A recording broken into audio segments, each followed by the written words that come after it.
Um, what I mainly am, though, is a mechanical trading system developing nerd, okay? I spend most of my waking hours in research, in trade station charts, looking at charts, doing visual runs, saying, if the market does this, what is the likelihood that it's going to do that? It's known as setup and execution. My methodologies are 100% mechanical. It's the only way I know how to trade. I think that is the case of most people. Most people are wired 180 degrees afield of what it takes for successful money-making trading. Let me just get you into a trade station window here to kind of illustrate what I'm talking about. This is today's, the far right here. I'm going to scroll a little bit through today's trade in the S&P futures, okay? You start out here. Let's say you're a day trader. You're out by the close of every day. You're taking advantage of what happens between 8:30 in the morning Central Time, 3:15 in the afternoon. You might start out trying to follow momentum to the downside. We had a big down gap opening. They said it was fundamentally off oil prices. You know, I think it might still be terror jitters also. Just, you know, that's all beside the point, as I will demonstrate. So you might have taken a short flyer, and then, you know, it reverses and goes up, and you might say, okay, it was a head fake to the upside. Let's go along. Whoops, wrong again. Now, the thing about this example is it's not untypical at all. This is pretty much what we've been seeing for ages now. I don't know how computer programming has altered trading or whatever. It's really not my business to know. It's just my business to try to figure out what's likely to happen in the markets on a reactive rather than a proactive basis. If the market does something, what should you do? Okay? I mean, look at this on a daily basis. All right, if we look at open to closes, this would be higher, lower, higher, slightly lower, higher, lower, higher, lower. There, you got one day when you followed through in the same direction, then higher again, lower again, and even today with the down action, higher, okay? Now, okay, trading is not all momentum following. It's not going in the direction the market is going. There's a lot of ways to make money, and there's a lot of ways you could have made money day trading today. Or you could be in a longer term trade on a daily intraday basis, and today could have just been you know, if you were long, just a down blip in a longer term trade, whatever. But my point is, it's very unlikely that you would have gotten it right today just on sheer guts, just on sheer rudderless trading. All right, let's get back here to the slideshow.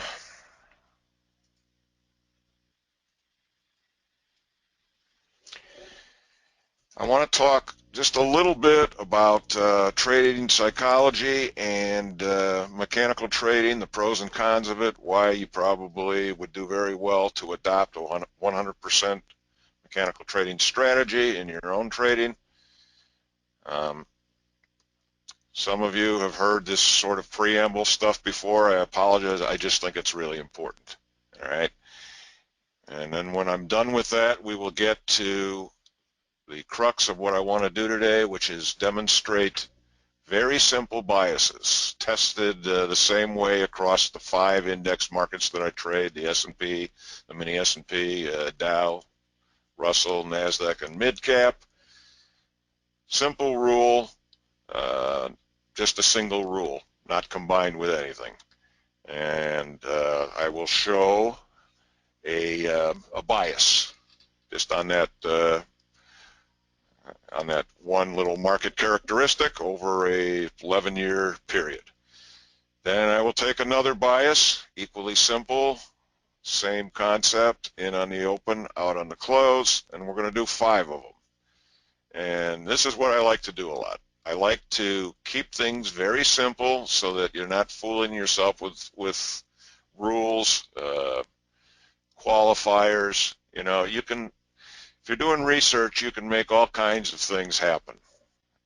Larry Williams once said that statistics are like prisoners of war. You beat them enough, they'll confess to anything.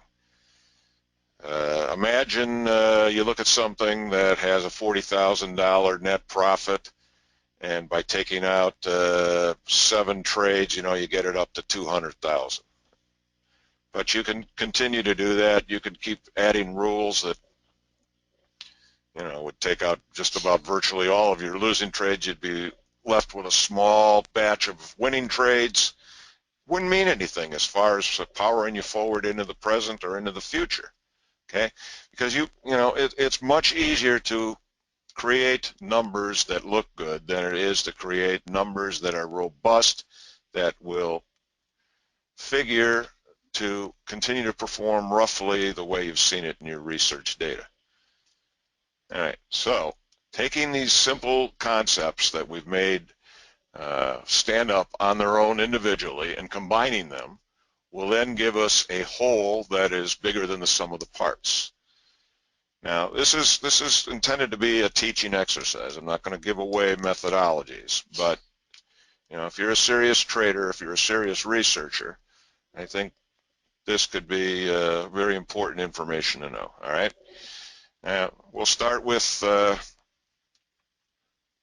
why it is that you probably, you know, unless you're one of the rarefied few that has a God-given instinct, why you're probably going to be much better off to invent hard and fast rules for mechanical trading than to rely on uh, your own intuitions and whatever else. 90 to 95% of traders lose money to the remaining minority. This is an anecdotal stat. I can't test it, but you know, again, my years on the floor kind of convinced me that, you know, I've seen enough of a revolving door where I think that's got to be at least ballpark correct. Okay. Most people are neither systematic nor mechanical. Most people trade according to whatever whim strikes their fancy at the moment. So since most people lose, etc., you don't want to be doing what feels good if you want to avoid the loser pool. Now, why is this true? Why is it so hard to just Einstein a market and figure out what it's going to do and make money accordingly? A lot of this stuff has been answered in laboratory environments, you know, psychological studies. People are resistant to taking losses, and they fear giving back unrealized profits. In our memory, if we've traded long enough, we know of losses that could have gotten hairy even and somehow turned around and bailed us out.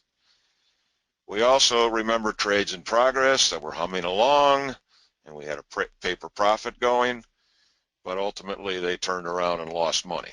So these kind of memories are possibly what's contributing to the fact that we are being cautious when we should be aggressive, and we're being complacent when we should be vigilant and careful. The other thing is people tend to impose order where there is none. You know, I always use the example of the perfect textbook head and shoulders, top and bottom. Um, Head and shoulders are very good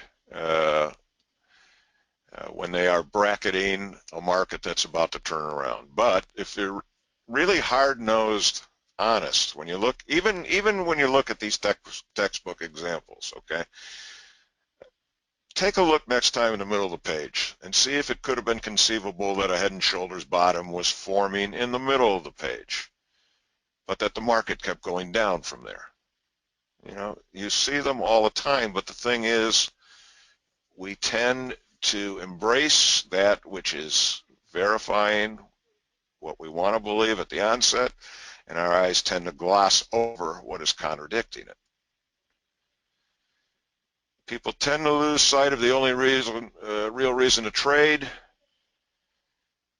There's nothing purer than trading, okay? There's no altruism involved. There's no products. There's nothing that is providing additional information about why you're in the field. It's all just money. You're either up or you're down. You know, the bottom line tells everything.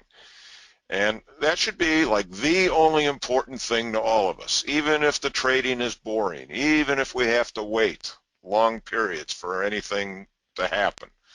But we don't. You know, for one thing, trading can get addictive. And what I've noticed in my own experience is the bigger chance you take and the more you step out onto a ledge, the more exciting your trading becomes. If you're being disciplined, it's going to be far less exciting. Trading can also be like, you know, a proving ground to yourself, to other people, a validation. We cannot afford to lose sight of the only thing that counts. You trade to make money. Now, the other thing that's really interesting is, and from personal experience, I can't tell you the number of times where a mechanical system tells me to do something that I say, this is absolutely crazy this time, this is not going to work. And I've been on both sides of that equation. I've been on the side where I followed the program exactly as mandated and got rewarded with a profitable trade that far outstripped the wins and losses that came before it. It's just amazing how often that happens. Conversely, I have succumbed sometimes to psychology and sat the trade out and just watch a paper profit run up in seemingly endless fashion, okay? And as a mechanical trader, I can tell you that it hurts a lot more to leave money on the table doing something like that than it does to take an actual loss. The biggest problems arise in trades in which people are the most comfortable, complacent, and confident. It's the flip side. I wrote a book that pretty much dovetails with that idea. Reed mentioned it, When Super Traders Meet Kryptonite. It was a series of interviews, like a couple dozen interviews with some very renowned traders, some of whose names you would recognize. They came from all different walks of life, and they had all kinds of different stories, but there were some commonalities in their stories, and one of them was that these big losses that they took, okay, the book was about horrific losses, in many cases career-threatening ones, but again, we're talking about extraordinary traders, and they tended to triumph and then in most cases go on to even greater heights. This period of losses almost inevitably followed a huge run-up period where the traders felt they could do no wrong and used all kinds of adjectives to describe it, like bulletproof and walk on water. So, I mean, you can pretty much guess, you know, carelessness, overconfidence, whatever. But be careful when you're feeling really good about a trade. Probably so is everybody else. And, you know, if that's the case, where's the grist from our mill going to come from? Where's the money going to come from? And I can relate that to years on the floor, wanting to be, me and every other trader drinking in the downstairs bar, wanting to be long the soybean market. This is going to be a career trade. It's going to be the ultimate drought. Well, we should have been asking ourselves, hey, if we all feel this way, and the hardest thing to imagine is being short, shouldn't we be short? Well, then the rains came unexpectedly out of nowhere. All right, so why is mechanical trading a good alternative to this? Well, because it short circuits, it imposes an artificial outside limitation on what, you know, I just talked about. Your job is to just follow the numbers. all the buy and shorting indicators, all the exits, the profit targets, the stop losses. You just follow them. So everything we just talked about, is not going to affect you if you just follow your program. The other thing it does is, because it's setting up a hard and fast roadmap for you, you can't play the kind of games that spontaneous traders play all the time. Again, on the floor. How did your trade go? Oh, I didn't notice that the bonds weren't confirming, the S&P move. Next time I'll do better. Well, the next time they have a different reason, and the next time, and the next time, and the effect is like trying to punch your way out of a paper bag. Doesn't move you forward. If you have a mechanical trading performance summary in front of you, you know a variety of things.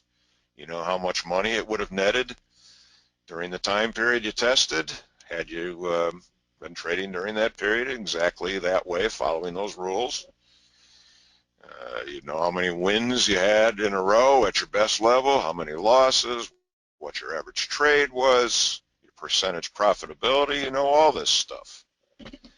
And if when real trading starts, and you get into it for a while and you find yourself outside the parameters that you've seen in your performance summary, well, now you've got some hard truths to face.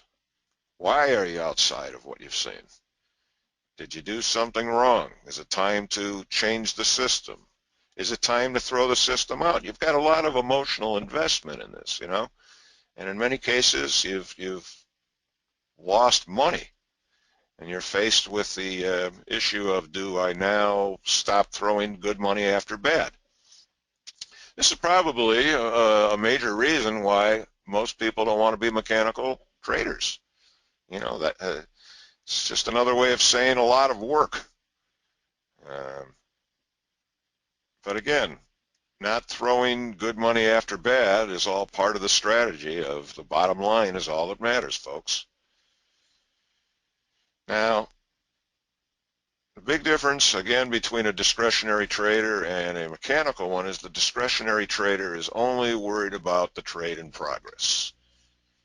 Is it time to take the profit here, or can we eke a little more out of it? What about this loss? Where do we cry uncle?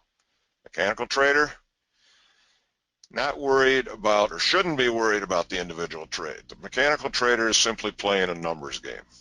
Again, the performance summary tells it all. And one of the things that's inevitably telling us is there are going to be losses. And by the way, it's not going to be 10% of your trades are going to be losses, like some of these flyers you get in the mail, people promising that their S&P system is 95% accurate and all that, garbage. No such thing. Best traders in the world, you're going to be wrong roughly half of the time. That is your cost of doing business, okay? Just like another business might have advertising expenses or inventory or whatever, your cost of doing business is losing trades. And you're going to get them, and you're not going to worry about them because you're just looking at the overall numbers game, just like Vegas, the ultimate numbers game. Now, Vegas has a bit of an advantage on us because they create their numbers game. They know exactly why, nobody is going to beat craps or blackjack. Forget about card counting for a minute. You could bet on the dice, or you can bet on the shooter, you can bet against the shooter, whatever. They've neutralized both sides. You're not going to win either way over the long run. All right. Now, I just briefly mentioned I was a blackjack card counter back in the days where it was possible to eke out a little bit.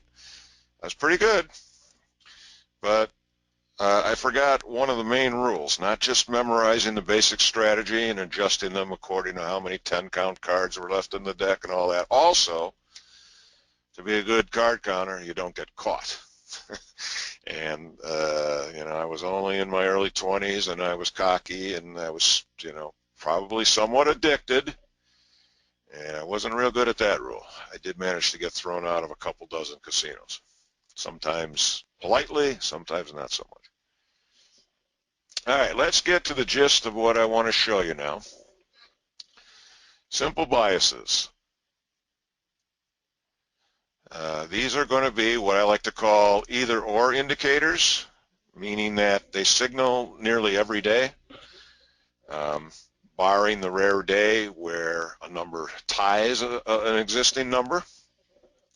We enter on the opening, we exit on the close. Again, these are simple rules.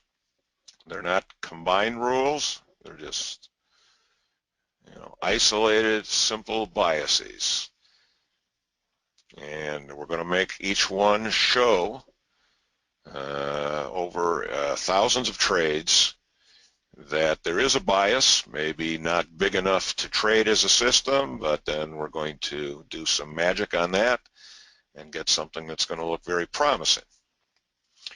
Success as a mechanical trader can hinge on simple concepts. I continue to maintain simple is much better than complicated because it's statistically more reliable.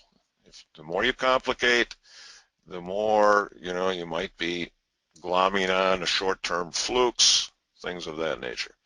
Basic either-or indicators are building blocks that signal every day. Excuse me, just 1 second here.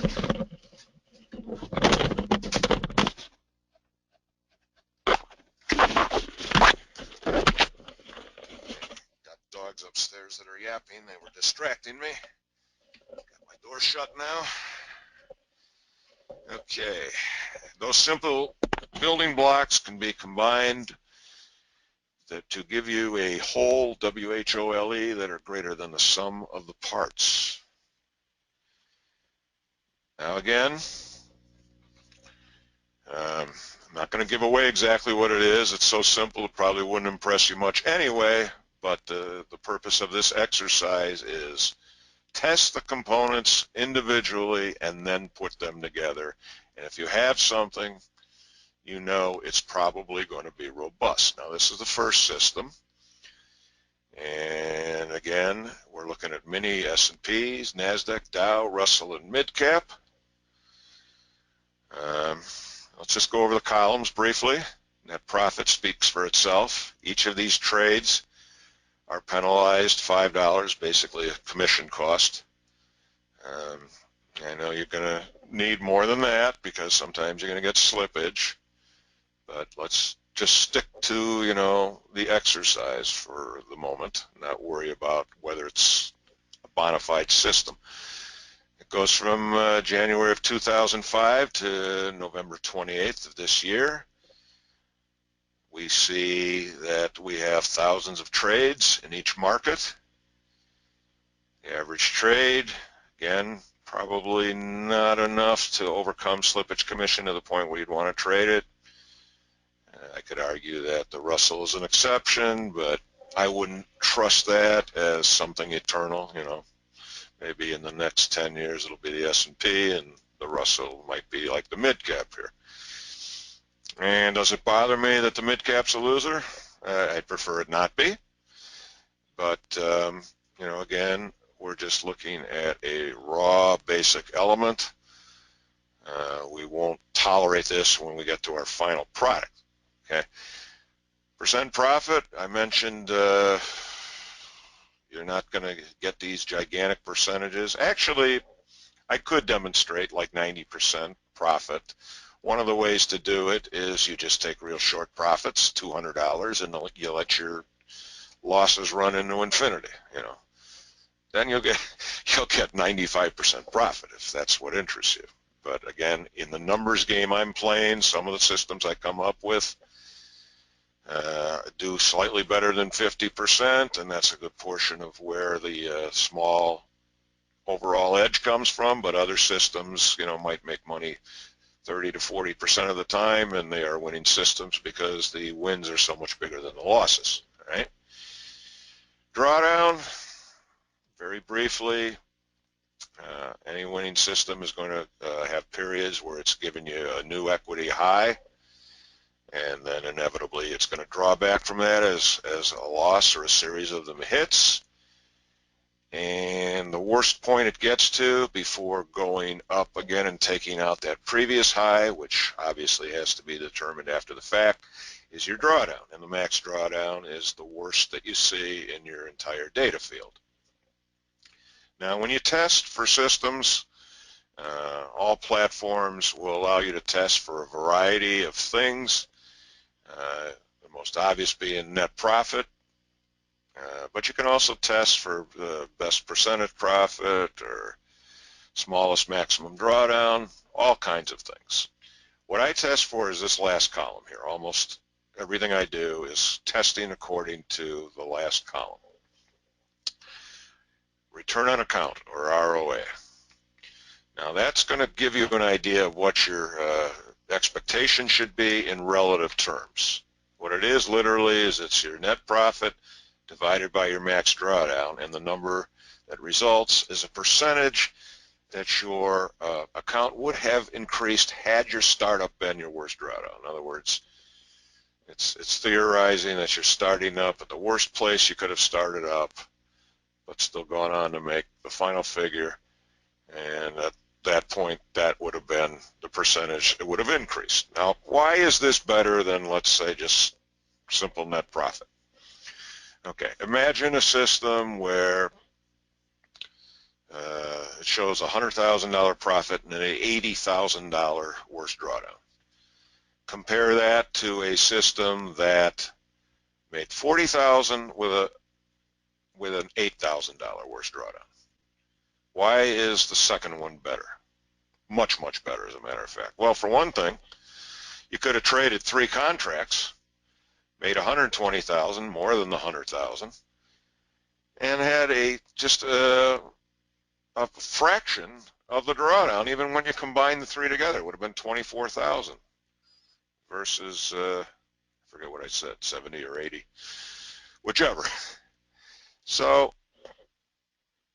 that is, that is much more helpful to know. Not just what your system figured to have made, but what kind of pain you had to endure at the worst level in getting there. All right, now we've had this particular slide up a while, so you've had a chance to kind of, take in the numbers. Let's go to System 2. Again, same idea, in on the open, out on the close. We see now that the mid-cap redeems itself stupendously. We have some problem areas elsewhere. But again, overall, we've seen a bias over thousands of trades. I'd have to argue we certainly are. System 3, no arguments about losses anywhere, right? And again, we have the mid-cap on fire. System 4, you're getting the idea that we're getting shifts. And the shifts, would be hard to take if this is all we were stuck with. But we're going to not only get a whole that's greater than the sum of the parts, but we're going to smooth all this out in the way we combine it. This is the 5th system. Okay.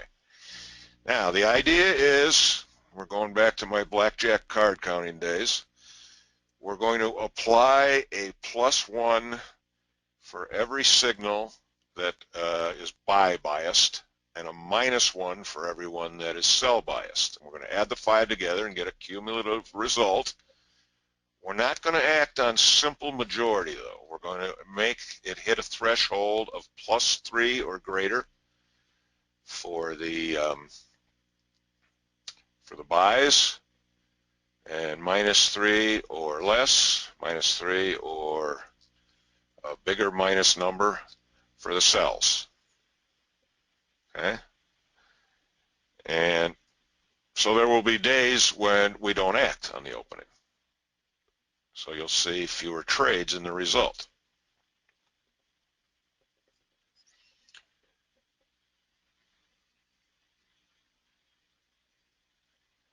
We're going to see a decrease in the drawdowns. That's very important. We certainly wouldn't have wanted to have, weathered those $35,000 drawdowns we saw.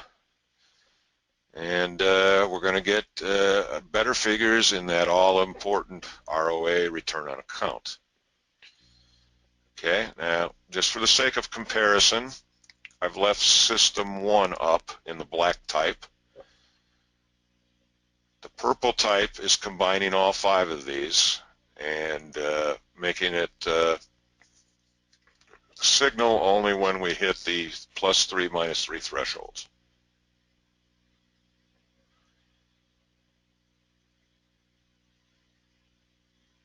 Okay, you still have enough trades where we don't have to worry about the statistical validity.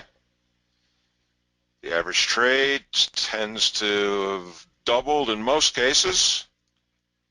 Percent profit not influenced that much.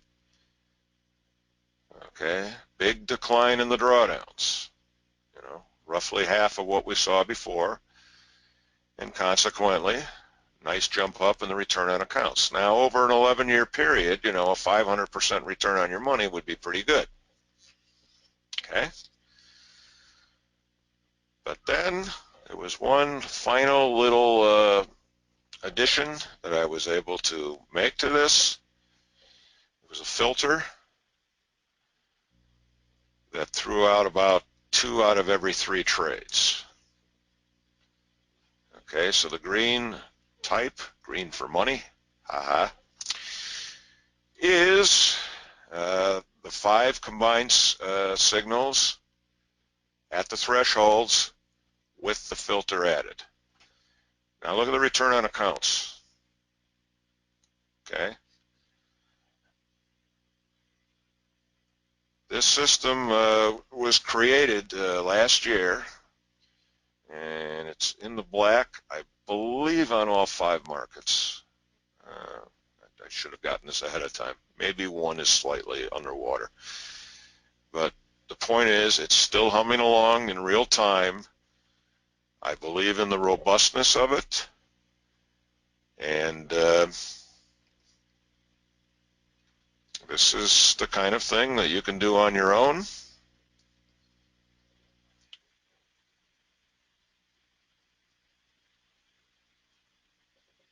Just give you an idea of what the performance summary and TradeStation looks like if you're not using any of this software. This reflects the figure you saw on the combined totals with the filter. And there's several other pages in the summaries that give you all kinds of information. Again, information is fortifying. It's not, you're far less likely to get scared out of a market environment when you know exactly what your numbers game is capable of. So, final observations. Mechanical trading solves the problem of naturally poor instincts for trading and imposes discipline. Makes it harder for you to kid yourself when something isn't going right. You know exactly what you can compare it to. Simple is best, can be very powerful. Combining basic elements can create more powerful systems and bigger edges. Ideas need to test well over many markets and trading environments. I can't stress this last point enough. 99% mechanical is not mechanical. When you fall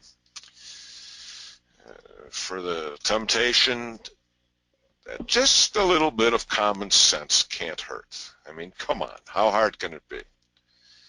It's not only hard, it's disastrous, because what you're going to probably get is the worst of both worlds, okay? Stick with your system, be 100% for it, or just don't do it, okay? Reed, I don't see anything in front of me here in the way of questions or anything. Are you going to field a few for me? So in the dashboard, do you see where it says view? The thing must be collapsed. Oh, wait a minute. All right. Okay. So if you hit view, it'll have a little drop down. Just make sure that the questions box is checked. Are you seeing that? Yes. Okay, so Okay. it is checked. Yes. Okay, so On that same dashboard, there's going to be a little line item with a plus sign next to it that says questions. Do you see that? To the left of it, or? So straight down, so you're going to see webcam, audio, dashboard, attendees. Do you see those different little Oh, line? questions. Yeah, okay. Yep. So Okay. hit the plus button. You'll be able to see all of them. All right.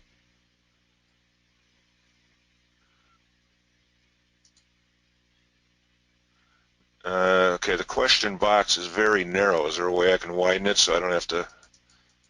Yes. So if you go down to the corner of that box, you should be able just to expand it out. So just pull on at the corner of that box, and you can be able to make it larger.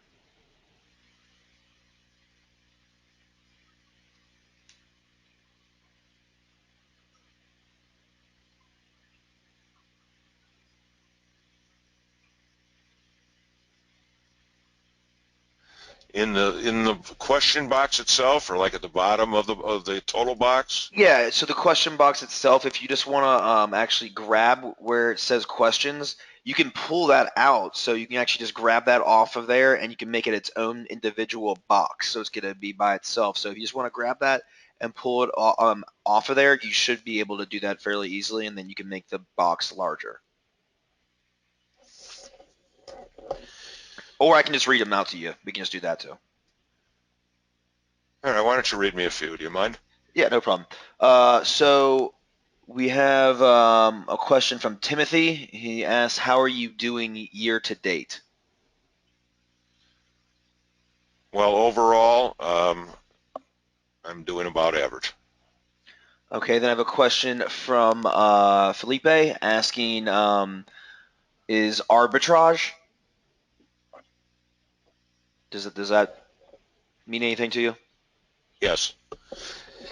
I don't know how to incorporate that into mechanical research, but Okay, we have another if question from Felipe. He asks, "Is it a long or short?" for tomorrow, Yeah, we can go with that.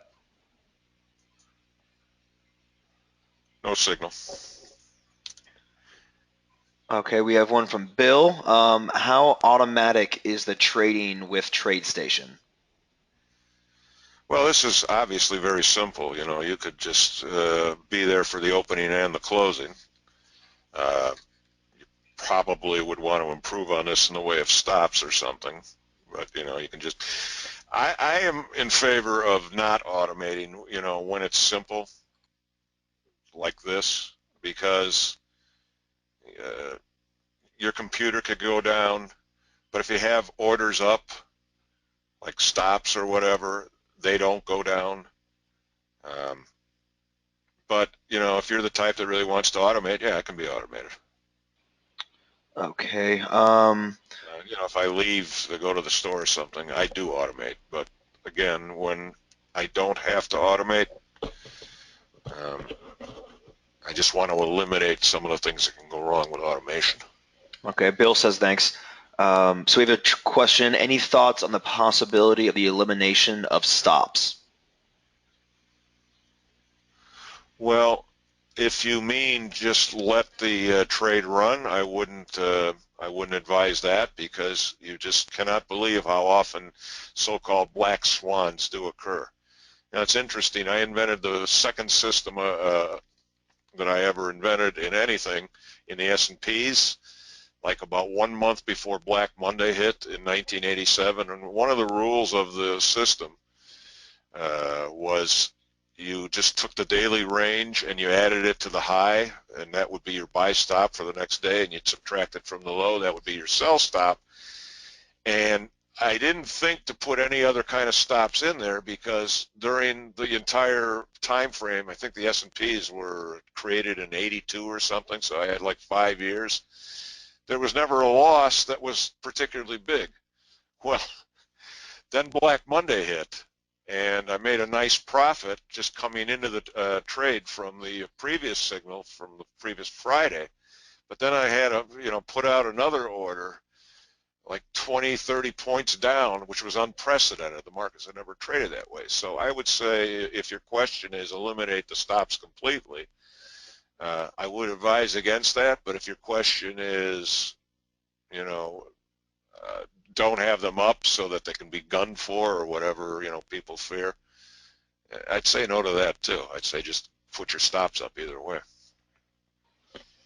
Okay, so let's see here. So we have time for one more question. Just waiting for another one to come in here. All right. So any thought to incorporating if hit, then trade something else? I don't understand. I'm sorry. Okay. Can you elaborate on that, he or Hey, she? yeah, Bill, can you reword that question for Art, if you don't mind, just 1 second?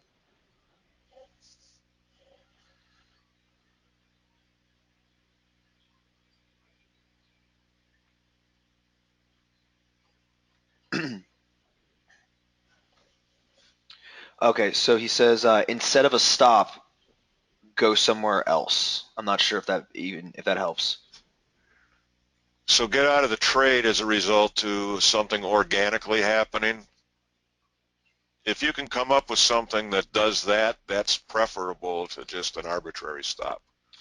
Okay, Something that comes out of the market action itself. all right. Then the last one is gonna be from Timothy. He asked, does the system work best in trending markets? No, it there's no bias either way.